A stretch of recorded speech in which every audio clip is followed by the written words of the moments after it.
journal de ce vendredi, nous nous rendrons à Messanges pour la cérémonie des vœux, à Cabreton pour dire non à la violence faite aux femmes, à Souston pour une dictée occitane, et pour finir, le bien-être fait-il partie de la santé? Bienvenue sur TV Land.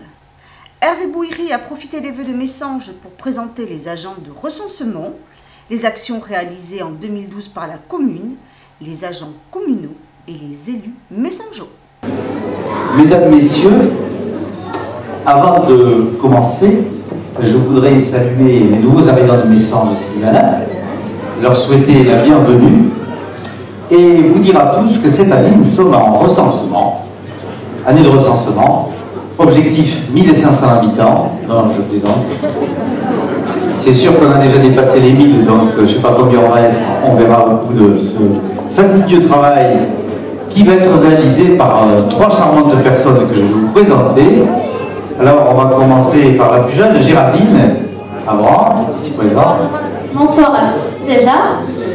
Donc je fais les platanes, les riales, les bosquets, les gémeurs.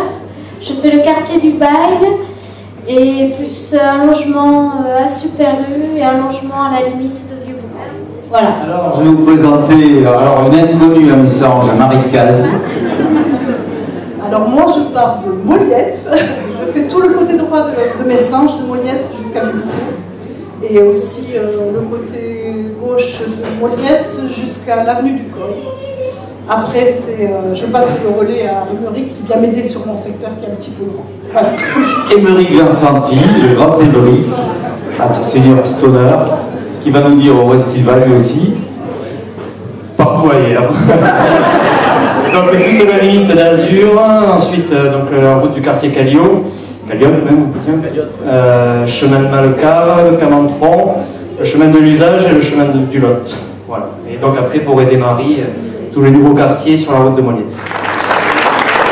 Bon, ça on ne saurait mentir, si vous commencez à parler avec lui, si ça va son père, vous en avez pour un moment. Bon. Les présentations étant faites, je vais d'abord vous parler un peu du contexte global. Contexte économique difficile, vous le savez, contexte mondial compliqué. Nos soldats sont actuellement au Mali.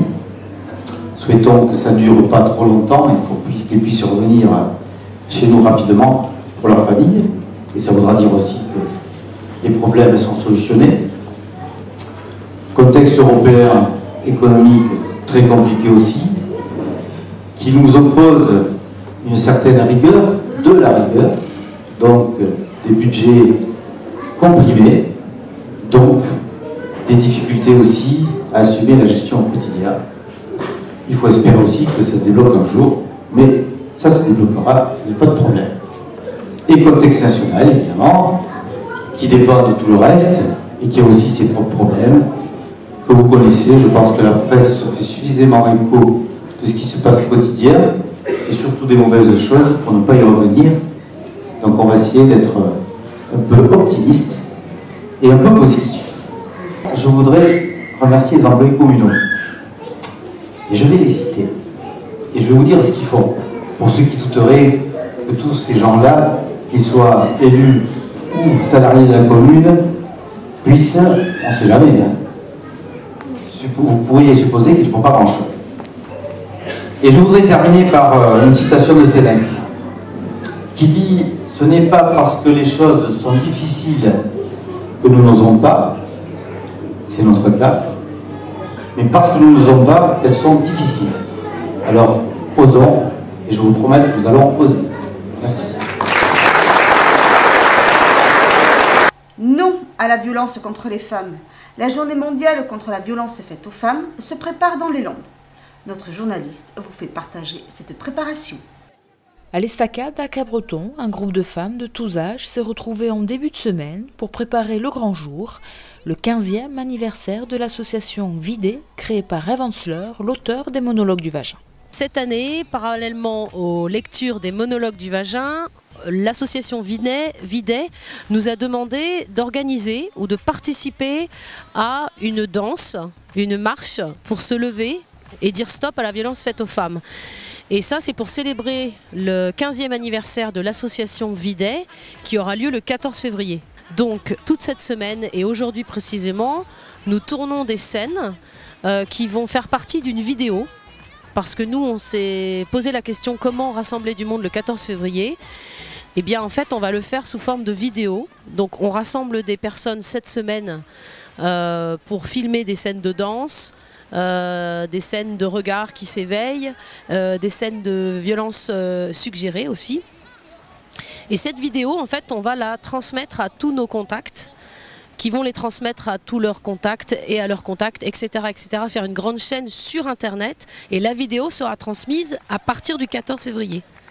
1 Million Rising, soit 1 milliard de personnes qui se lèvent contre la violence faite aux femmes et aux filles. C'est le but de cette manifestation mondiale, la plus grande action dans l'histoire de l'association.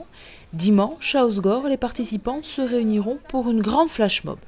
Aujourd'hui, on fait des prises de vue et en même temps, ça nous sert de répétition parce que dimanche, on organise un flash mob à 14 h à la centrale d'Osegor pour en fait faire des images de fin de vidéo avec le maximum de femmes qui viendraient danser, des mamans, des grands-mères, des petites filles, des cousines, des voisines. Et on invite aussi les hommes à venir puisque après la danse, on essaiera de faire une image de nous tous en train d'écrire le chiffre 1 pour 1 milliard, parce qu'ils sont partis du postulat que une femme sur 3 étant violentée sur Terre, chaque année, ça fait plus d'1 milliard. Donc 1 milliard de femmes et d'hommes debout le 14 février, c'est une action mondiale pour dire stop à la violence. Rendez-vous donc toutes et tous dimanche à 14 h, place des Landais, pour dire stop à la violence faite aux femmes et aux filles, et sur la page Facebook Vie des Landes le 14 février prochain pour découvrir leur film. Créée en 1998 par le Centre Occitan du Pays Castres, la dictée occitane s'est depuis bien étendue. Aujourd'hui, plus de 40 villes sont officiellement inscrites à cette dictée. À Souston, c'est toujours avec grand plaisir que les Gascons de la région se retrouvent pour ce moment de partage convivial organisé par l'Ougastoun à Soustounou. À Souston, la dictée occitane est devenue incontournable pour tous les Gascons de la région, de Biscarrosse à Port-de-Lanne. À la salle Rochehoux, une cinquantaine de participants étaient prêts, crayon en main, béret sur la tête, à l'écoute du maître d'école Pierre Bedat. Au biroplug du Whistle, plantade de Sapines, ligne qui serpillava de cap au nord et qui désapparaissait d'arrêt une autre isle. Il s'agit d'un texte d'une nouvelle de Jacques London qui est écrite il y a un peu plus de 100 ans. Ça se passe dans le Grand Nord. Et j'ai trouvé très intéressant ce texte, d'autant plus qu'il a été traduit en gascon par Marie-Hélène Kaurapé, que nous avions eu l'occasion de voir au mois d'octobre dernier à Souston, puisqu'il était venu dans le cadre du Festival Gascon représenter des contes de Félix Arnaudin. Et je lui avais demandé à ce moment-là l'autorisation d'utiliser ce texte pour la dictée. Et elle en avait été ravie. Parmi les participants penchés sur leur copie, des novices et des défenseurs de la culture occitane, avec pour chacun des motivations différentes pour apprendre la langue. Moi, c'était pas une motivation au départ, c'était une obligation. J'ai commencé quand j'étais en 6e et je continue au lycée. Voilà, mes parents m'ont inscrit dès que j'étais en 6e et ça a bien marché pour moi. Voilà, au lycée, je me suis dit pourquoi pas continuer. Et, même si j'en fais depuis 7 ans, je trouve quand même un peu dur la dictée. Ouais. Je fais du gascon parce que ça m'amuse et que là où je passe, j'ai la curiosité un petit peu de savoir comment les gens parlent. Alors j'étais en Alsace, j'ai fait 2 ans d'alsacien, avec pas plus de résultats qu'en gascon d'ailleurs, mais c'est pas grave, ça m'amuse beaucoup. Voilà. Si je suis un défenseur de la langue, ce serait assez présomptueux à dire, mais c'est une cause qui m'intéresse. Une langue qui disparaît, c'est un peu comme les abeilles. Du jour où les abeilles disparaissent, on dit que l'homme va disparaître. Je pense que si on laisse disparaître des langues, bien à mon avis, c'est au moins des bibliothèques qui disparaissent si ce n'est pas la culture. Donc oui, ça m'intéresse. Pour tous, une chose est sûre, les accents sont un véritable problème. Il y en a plus qu'en français, il y en a en particulier sur les formes verbales, beaucoup plus. Et il y a des confusions entre, par exemple, le prétérit et le conditionnel. Au bout d'un moment, ils hésitent pour savoir si c'est un « et » accent aigu ou un « et » accent grave. Et comme c'est pas inné, que c'est pas leur langue maternelle, forcément, ça multiplie les risques d'erreur. Pour moi, c'était la première fois. J'ai trouvé ça très intéressant, mais Un petit peu difficile quand même. Voilà. Bon, moi j'ai un petit problème avec les accents en gascon et alors voilà, je crois que j'ai fait 7 ou 8 fautes, je crois. Voilà. Les accents sur les conjugaisons, ça, j'ai pas encore enregistré. Je fais beaucoup de mesclagne. Moi, pensi que c'est plan passat, ben bé. Hi ha quelques aspects que pensi, mais ben bé, pas à l'œil de gré, oui. Au final, peu importe le nombre de fautes, l'important c'est de participer et même de s'amuser.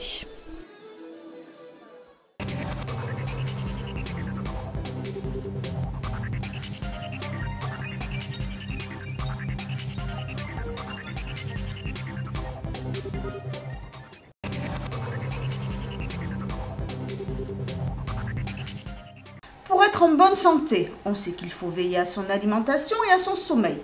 Mais qu'en est-il du bonheur? Le bien-être fait-il partie de la santé? Réponse à suivre.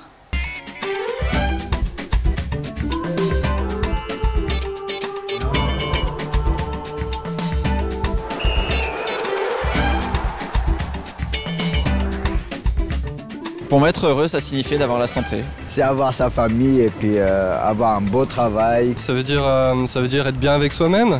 Être heureux, c'est être libre. Prendre la vie comme elle arrive, une minute à la fois, avec le plus et le moins chaque jour. Qu'est-ce qui me stresse? Avoir trop de travail. La pollution, les transports en commun, le bruit. Pour moi, en bien-être psychologique, oui, c'est de me sentir bien. L'amour en général, d'une famille, d'un chéri, d'un chat. Mon entourage, mon travail, mon équilibre personnel. De plus en plus heureux, ouais. Je pense qu'avec le temps, je m'améliore. Sommes-nous heureux? Dans son premier baromètre qui mesure l'état de forme des Français, AXA Prévention a tenté de savoir si le bien-être psychologique avait des implications sur la santé de nos compatriotes. Éric Lemaire, président de l'association AXA Prévention, revient pour nous sur les principaux enseignements de cette étude. Dans le baromètre AXA Prévention Santé, le bien-être est important pour 91% des Français qui estiment que finalement ils seront en meilleure santé s'ils se sentent bien dans leur vie. Et malheureusement, on constate que seulement 9% des Français reconnaissent avoir fait quelque chose pour se sentir mieux dans leur vie dans l'année passée. On s'aperçoit dans notre étude que 27% des Français sont sujets à la dépression. Ça peut s'expliquer très facilement. Nous sommes dans une crise qui dure aujourd'hui depuis 4 ans. Les Français sont plutôt des bons vivants. Et finalement, cette crise qui dure, et qui est pesante, fait que certains se sentent déprimés. Alors en conclusion de notre étude, on sait aujourd'hui que le bien-être, c'est la santé. Alors le petit conseil, c'est quoi? C'est d'essayer de prendre du recul, d'être plus cool, d'éviter les conflits, d'essayer de prendre du temps pour soi, et finalement, avec ces petites choses, eh bien, on vivra plus longtemps et on sera plus heureux. Merci Éric Lemaire. Mais comme dit la chanson, c'est quand le bonheur? Pour connaître la recette du bien-être et ses incidences sur notre santé, nous sommes allés recueillir les conseils de Charles Peretti, chef du service psychiatrie à l'hôpital Saint-Antoine à Paris. Qu'est-ce que le bien-être? Le bien-être, c'est un sentiment subjectif de satisfaction des besoins de base, s'alimenter comme il faut, être en bonne santé, ne pas avoir mal, ne pas être malade. Mais c'est aussi la satisfaction des désirs, une espèce de sentiment de plénitude, avoir un cadre de vie agréable, un travail qui soit intéressant et des relations harmonieuses avec les personnes qui nous entourent. En quoi le bien-être psychologique est important pour notre santé? Eh bien, tout d'abord, le bien-être psychologique, c'est le sentiment d'être heureux, de ne pas être stressé, de ne pas avoir de souffrance psychique. Et le stress et la souffrance psychique sont deux grands facteurs qui diminuent certes la qualité de vie, mais surtout aussi la santé. Alors pour améliorer son bien-être psychologique, il faut tâcher d'être en bonne santé, donc d'abord bien se soigner, mettre sa santé au premier plan, éviter le stress et les conflits, avoir un bon sommeil pour être reposé et détendu, et une bonne alimentation. Et on pourrait dire en prime, peut-être une activité physique adaptée à nos besoins, permettant cette fameuse fabrication d'endorphines que l'activité physique peut procurer.